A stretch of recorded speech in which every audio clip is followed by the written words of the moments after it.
چھوٹی سی بستی میں انجلی نام کی لڑکی اپنے گھر والوں کے ساتھ رہتی تھی۔ انجلی کی شادی مدھیم ورگ کے پریوار میں ہوئی تھی، جہاں اس کا سسرال اس کا پتی، ساس اور نند کے ساتھ رہتا تھا۔ انجلی ایک بگڑی ہوئی لڑکی تھی۔ اس نے پہلے ہی دن سے اپنے تیور دکھانا شروع کر دیے تھے۔ وہ نہ بڑوں کا لحاظ کرتی نہ چھوٹوں سے پیار۔ اسے بس گھومنے پھرنے کا شوق تھا۔ وہ روز اپنا پرس اٹھاتی اور گھر سے نکل کھڑی ہوتی تھی، کبھی میکے، کبھی شاپنگ کرنے، کبھی دوست کے گھر۔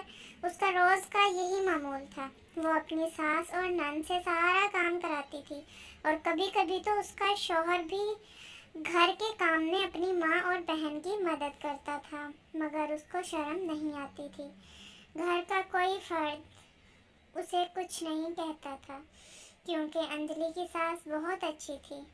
اس نے سب کو روک کر رکھا تھا کہ ایک دن اس کو خود ہی احساس ہو جائے گا، لہٰذا کوئی اس کو کسی قسم کی کوئی بات نہیں کرے گا۔ اسی طرح دن گزرتے گئے۔ اس کا شوہر بیچارہ غریب، وہ سوچ میں پڑا رہتا کہ وہ اپنی ماں کا ساتھ دے یا اپنی بیوی کا ساتھ دے۔ اس کی بیوی کو کسی کا بھی بالکل احساس نہیں تھا، اس لیے وہ ہر وقت فکر مند رہا کرتا تھا۔ انجلی اس کے شوہر کے سامنے اپنی ساس کو ڈانٹتی رہتی تھی اور اسے روز باتیں سناتی تھی، بات بے بات اس سے جھگڑا کرتی رہتی تھی، لیکن کوئی بھی اس کے سامنے کوئی بات نہیں کرتا تھا، کیونکہ اس کی ساس نے سب کو منع کر کے رکھا تھا۔ روز کا یہی معمول تھا۔ آہستہ آہستہ دن گزر رہے تھے اور زندگی آگے بڑھ رہی تھی، لیکن انجلی کے رویے میں کسی قسم کا کوئی فرق محسوس نہیں ہو رہا تھا۔ وہ روز کسی نہ کسی کے ساتھ گھر میں ضرور جھگڑا کر کے رکھتی تھی۔ اتنے میں ایک دن انجلی تیار ہو کر اپنی دوست کے گھر چلی گئی، لیکن وہاں جا کر اس نے دیکھا کہ اس کی دوست رو رہی ہے اور اس کے شریر پر چوٹ کے نشانات بھی ہیں۔ انجلی اپنی دوست سے پوچھتی ہے کہ تمہیں کیا ہوا ہے۔ وہ اسے اپنی ساری کہانی سناتی ہے کہ کس طرح سسرال میں اس کے ساتھ برا سلوک ہوتا ہے۔ سارا کام کرنے کے باوجود بھی چھوٹی چھوٹی غلطیوں پر اس کو ڈانٹا اور مارا جاتا ہے۔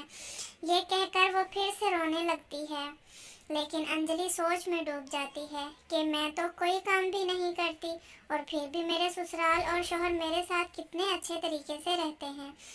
اسے اپنی غلطی کا احساس ہو جاتا ہے۔ وہ اپنی دوست کو حوصلہ دیتی ہے اور اس سے مزید چھوٹی موٹی باتیں کر کے اس کا دل بہلاتی ہے۔ اس کے بعد تھوڑی دیر کے لیے وہ اس کے گھر بیٹھتی ہے اور اپنے گھر واپس آ جاتی ہے۔ انجلی بہت شرمندہ ہوتی ہے اور اپنی ساس اور نند اور شوہر سے اپنے کیے کی معافی مانگتی ہے۔ یہ دیکھ کر اس کا شوہر بہت خوش ہوتا ہے اور اس کی ساس اس کو پیار کرتی ہے اور ایسا کرنے سے منع کرتی ہے۔ وہ اس کو بہت زیادہ پیار کرتی ہے۔ وہ کہتی ہے کہ شکر ہے کہ تمہیں اپنے رویے کا خود ہی احساس ہو گیا۔ اسی طرح سے سب گھر والے اسے بہت زیادہ چاہنے لگتے ہیں اور انجلی خوشی خوشی سارے کاموں میں سب کی مدد کرتی ہے اور وہ سب کا بہت زیادہ خیال رکھتی ہے۔ اب اس کی سب گھر والوں سے دوستی ہو جاتی ہے، سب ہنسی مذاق کرتے ہیں اور زندگی بہت اچھے طریقے سے گزرنے لگتی ہے۔ تو پیارے بچوں، اس کہانی سے ہمیں یہی سبق ملتا ہے کہ گھر میں سب کے ساتھ دوستانہ رویہ رکھنا چاہیے اور کبھی بھی اپنے آپ پر غرور نہیں کرنا چاہیے، اسی لیے کیونکہ غرور کا سر نیچا ہوتا ہے۔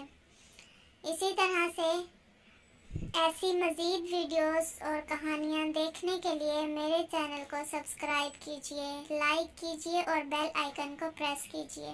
اللہ حافظ۔